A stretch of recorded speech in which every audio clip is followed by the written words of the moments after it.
Assalamualaikum warahmatullahi wabarakatuh. Senang sekali saya berjumpa kembali dengan saya Yulianto Laelo pada video pembelajaran mata kuliah elektronika digital jurusan Teknik Listrik Politeknik Negeri Papua. Pada pertemuan kali ini kita akan membahas tentang IC digital. IC digital. IC digital sendiri dapat digolongkan menjadi dua jenis, yaitu IC bipolar dan unipolar. IC bipolar mempunyai komponen utama transistor atau BJT atau bipolar junction transistor, baik dia berupa NPN atau NP. Kemudian yang berikutnya adalah IC unipolar atau IC yang mempunyai komponen utama FET atau unipolar feed effect transistor, baik untuk kanal P maupun kanal N. Jadi selama 30 tahun lebih sebenarnya IC TTL itu mendominasi pemakaian IC di dunia. Kemudian IC TTL itu menunjukkan keunggulan untuk diintegrasikan dalam skala kecil maupun skala menengah. Namun saat ini kita telah mengenal IC CMOS atau yang ternyata mempunyai TTL. IC CMOS sendiri termasuk IC unipolar karena terbuat dari MOSFET, kanal P dan kanal N. Tersedia IC CMOS yang fungsi logika sama dengan IC TTL. Bahkan pada IC ini terdapat pula seri IC dengan tujuan khusus yang tidak tersedia pada IC TTL. Berikutnya kita akan membahas tentang bagaimana penggunaan IC TTL dan IC CMOS. Ini ada IC TTL. IC TTL itu bisa diintegrasikan untuk small skala, ya small skala. Jadi untuk beberapa gerbang. Dalam unta logika sendiri, SSI dan MSI. Jadi SSI dan MSI itu biasanya digunakan untuk elemen logika diskrit. Jadi MSI dan LSI digunakan untuk logika diskrit, sedangkan LSI dan VLSI banyak digunakan untuk keping memori, mikroprosesor, dan pada keping sistem terintegrasi seperti mikrokomputer keping tunggal atau single chip mikrokomputer. Seperti itu. Parameter pada gerbang untuk membuat IC. Seperti komponen elektronika lainnya, sebuah gerbang logika itu mempunyai beberapa parameter yang menentukan batas penggunaan komponen tersebut. Beberapa parameter tersebut adalah antara lain pada PPT kali ini atau pada video kali ini kita akan membahas ke-6 parameter tersebut. Pertama adalah tegangan 1, kemudian batas tegangan, kemudian kekebalan terhadap derau, disipasi daya, fan in, fan out, dan tunda propagasi. Kita akan membahas satu-satu ya, sifat-sifatnya. Pertama, tegangan catu. Tegangan catu itu merupakan tegangan yang berasal dari sumber tegangan agar IC itu bekerja. Jadi IC logikanya bekerja. Pada IC TTL, tegangan catu dinotasikan sebagai VCC, sedangkan untuk IC CMOS itu dinotasikan dengan VDD. IC TTL itu membutuhkan tegangan catu 5 volt plus minus 10% ya. Kemudian pada beberapa seri IC, toleransi tegangan catu ini hanya 5%. Jadi sementara untuk IC CMOS sendiri biasanya jangkauan tegangannya bisa lebih lebar. Jadi bisa dari 3 hingga 5 volt. Tapi meskipun demikian, terdapat IC CMOS yang jangkauan tegangannya agak berbeda. Misalnya untuk IC seri 74CH dan atau CHT. Jadi itu punya tegangan catu 2 sampai hingga 6 volt. Jadi keuntungannya dengan lebar jangkauan tegangan IC CMOS ini, maka suatu IC pada sistem digital itu membutuhkan IC TTL dan IC CMOS sebagai komponennya. Maka biasanya digunakan tegangan 5 volt dalam aplikasinya.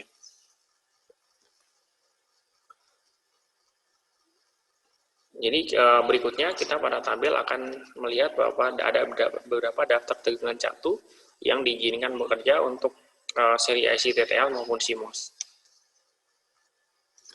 Kemudian batas tegangan logika.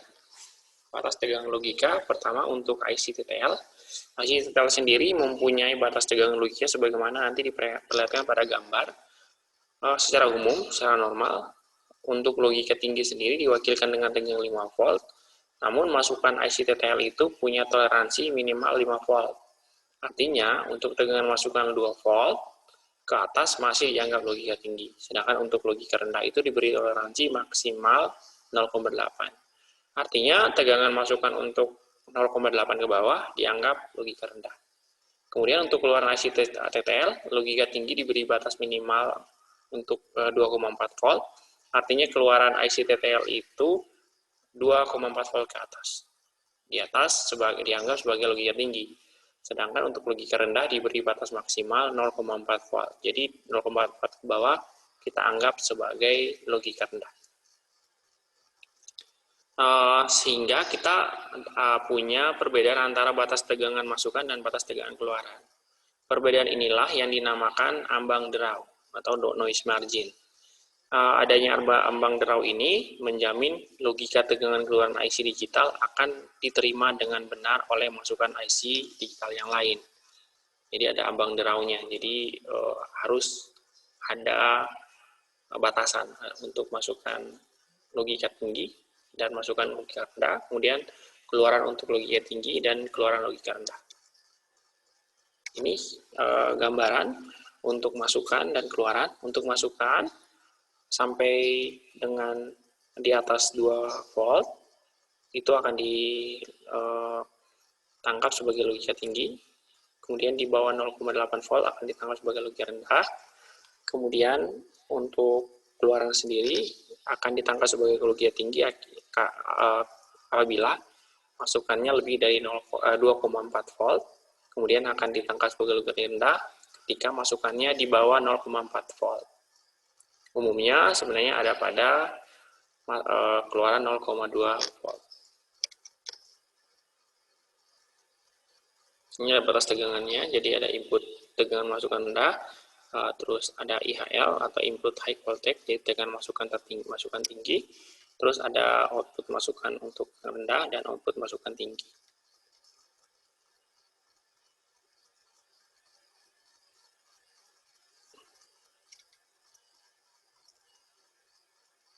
Jadi ada marginnya ya, jadi kita memiliki margin untuk masukkan logika tinggi dan rendah, kemudian untuk keluaran logika tinggi dan logika rendah. Di sini kita juga bisa menentukan ambang deraunya, ambang derau untuk masukan dan keluaran ya. Jadi untuk masukan dan keluaran ambang deraunya ada.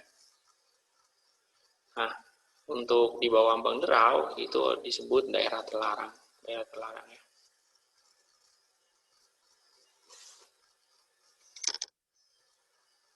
Kemudian batas tegangan logika untuk IC CMOS.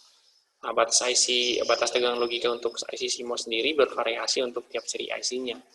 Sebagai contoh, kita punya IC CMOS seri paling awal untuk IC CMOS 4000B dengan tegangan 105 volt.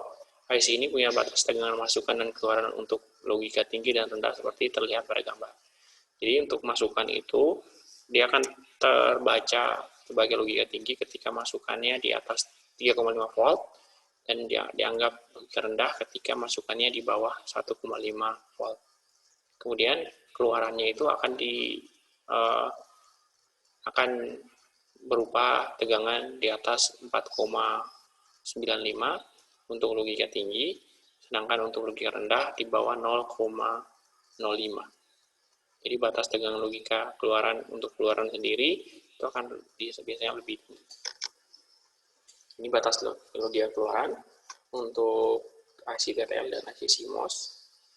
Untuk IC TTL dan IC CMOS. Nah, kemudian parameter berikutnya adalah kekebalan terhadap derau.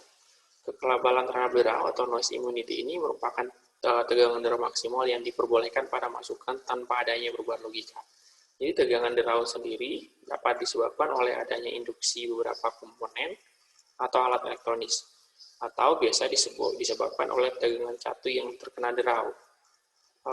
Tegangan derau banyak terjadi pada proses pengiriman data. Jadi pada proses pengiriman data itu biasanya ada deraunya. Di sini ya, jadi dari pengirim dan penerima. Proses deraunya itu ada pada lintasan. Seperti itu ya.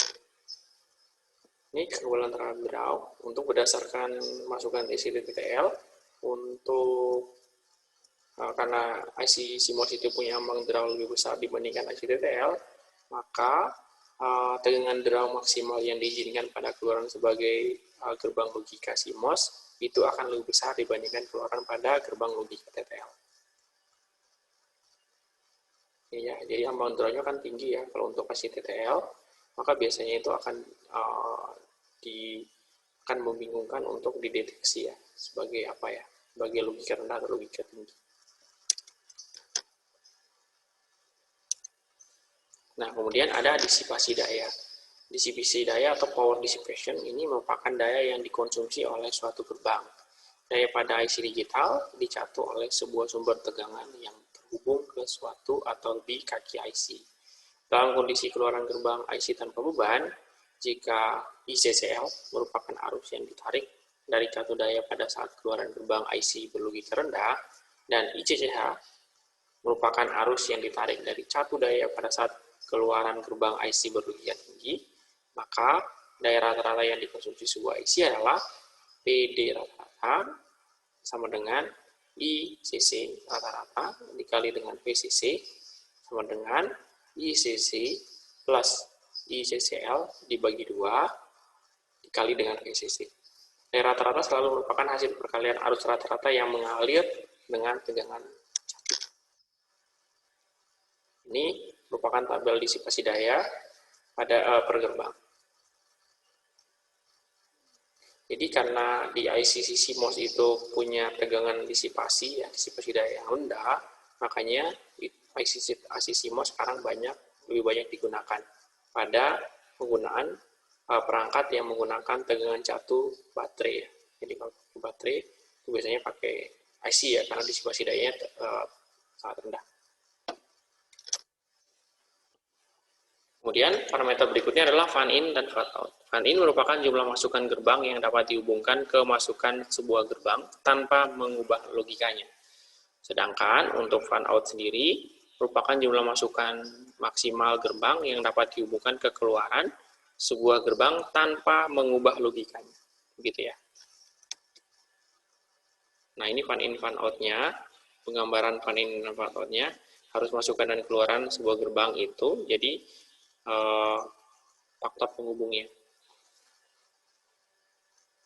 Jadi kemungkinannya nilai IIH, IEL, IOH, dan IOL itu tidak sama pada setiap gerbang. Bisa jadi nilai-nilai tersebut itu bahkan tidak sama untuk IC yang mempunyai seri berbeda, meskipun fungsinya sama. Ini daftar fan-in fan-out untuk IC TTL dan IC CMOS. Ini fan-in dan fan-out untuk IC TTL itu berkisar 10 hingga 33. Sedangkan IC CMOS sendiri umumnya nilai fan-out-nya adalah 50. Ya, jadi agar aman, dalam kenyataannya biasanya para perancang untai memberikan batas jumlah beban keluaran sebuah IC digital sebesar separuh dari fan-out-nya. Betul ya. Kemudian ada tunda propagasi. Tunda propagasi sendiri merupakan selisih waktu antara terjadi perubahan logika masukan dengan perubahan logika yang terjadi pada keluaran. Tunda propagasi itu bisa meliputi TPLH dan TPLH. Jadi waktu tunda untuk logika rendah ke tinggi, kemudian waktu tunda untuk logika tinggi ke rendah. Jadi pada saat logika itu akan berpindah dari tinggi ke rendah, dia ada tunda propagasi karena dia biasanya tidak langsung tegak lurus ya. Jadi ada waktu jedanya. Ini ya, kalau dilihat dari grafik, jadi tunda propagasinya seperti ini. Jadi kemudian ada perkalian kecepatan dan disipasi daya. Karena perkembangan teknologi IC digital biasanya diikuti dengan perkembangan kecepatan dan disipasi daya sebuah IC. Dengan semakin maju teknologi, kecepatan IC akan cenderung semakin tinggi. Sementara itu disipasi daya sebuah IC akan cenderung semakin rendah. Untuk menentukan kinerja dari sebuah IC digunakan parameter perkalian kecepatan dan disipasi daya. Ini ya. Jadi untuk IC sendiri, maka IC dari persoalan di sini, sebuah IC punya waktu tunda propagasi rata-rata 10 nanodetik, kemudian disipasi daya rata-rata 5 miliwatt, maka kita dapat menentukan perkalian antara kecepatan dan disipasi daya, kita dapatkan hasil 50 picojoule. Pada umumnya semakin tinggi teknologi pembuatan IC, maka semakin kecil pula nilai parameter perkalian kecepatan dan disipasi daya. Sampai di sini pertemuan kita pada pembahasan IC digital. Pada pertemuan setelahnya akan ada pembahasan tentang IC digital secara lebih lanjut. Terima kasih atas partisipasinya. Terima kasih atas